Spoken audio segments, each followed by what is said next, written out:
And we're back. So I've let this simmer on the stove for about 15 or 20 minutes now. And I just stirred it down a moment ago. It was a little bit hot actually. I was trying to big bubbles instead of little bubbles, so not so much of a simmer at that point.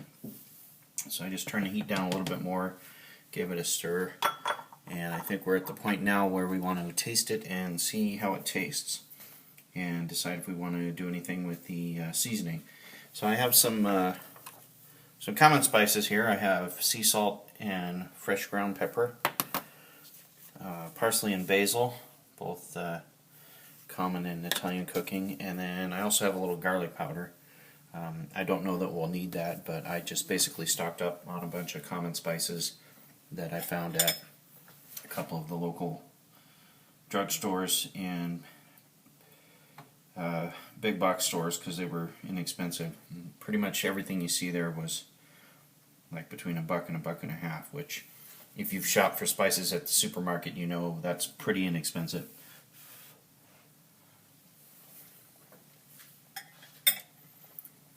It's actually not too bad. Probably was pretty good right out of the jar. It was a tomato basil flavored sauce, and there's definitely some pretty big chunks of basil leaves that were in there. And it tastes like they may have put some Parmesan cheese possibly in there, almost like a pesto maybe. Check the ingredients there.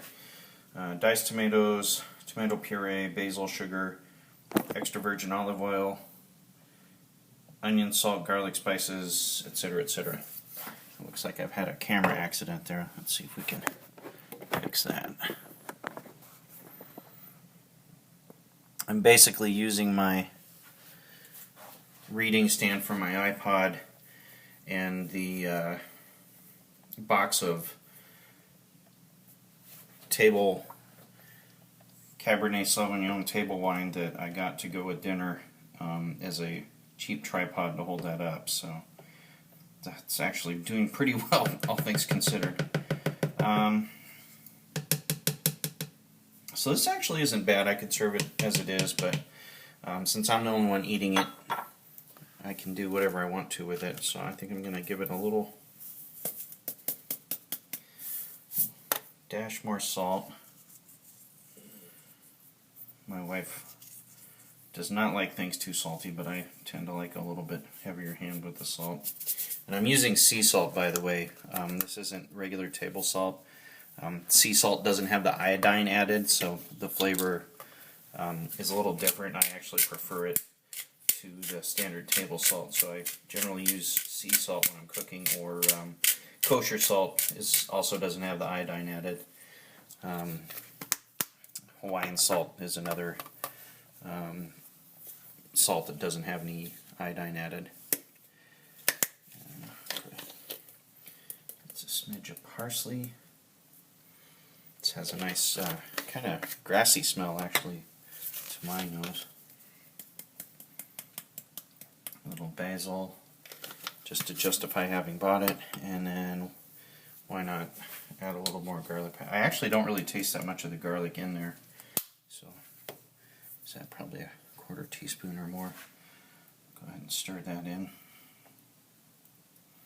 I was kind of worried that this was going to be really acidic and I would need maybe a little sugar to counterbalance that, because I'm in a hotel and I think I have maybe 2 single packets of sugar to go with the coffee, and that would be all I have. But it's actually not bad in that sense, so lucky there. I didn't have to go scrounging around raiding all of the sugar from the lobby coffee service trying to balance out my sauce.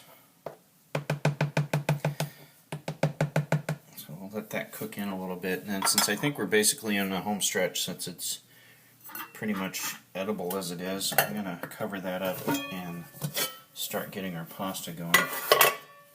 Now, I think the thing that most people that don't cook a lot of pasta probably the most common mistakes: not using enough water, not putting enough salt in the water, because the water should actually be salty because most of the water is going down the drain, so you're kind of seasoning your pasta with the water. So the water itself should be a little bit on the salty side. Even it's not going to make your pasta that salty, but the water itself should be pretty salty. And then adding oil or butter to the pasta water, you don't need to do that. If you get decent pasta and you have enough water, you're not going to have problems with the pasta sticking. I think our biggest issue tonight is having problems with not having anything to get the pasta and the water separated, so that should be fun. We'll wait and see. So I've got maybe just a smidge less water. A big old stock pot full of water there, and I'm going to turn that on full bore. Let's see if we can move the camera there. There we go. So this is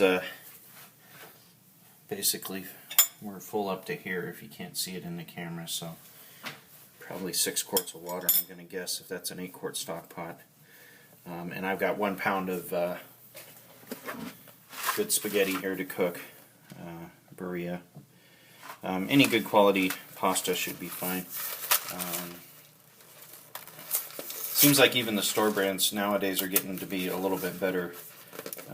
But with the price being what it is, there's really not that much difference between the good stuff when you find it on sale and the not so good stuff. I think burrata and DiCecco, I would say, are a good workhorse without being fancy gourmet pasta. And I think this one, $1.19 at Target. I mean, even the cheapest store brand stuff's usually only like 99 cents. So is it really worth saving, 20 cents on your pasta when the pasta's the main part of the dish?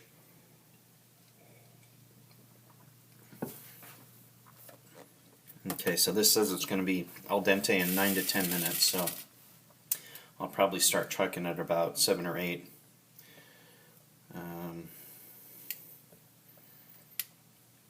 It looks like right now we're watching water boil, so I think I will take a break and come back to you.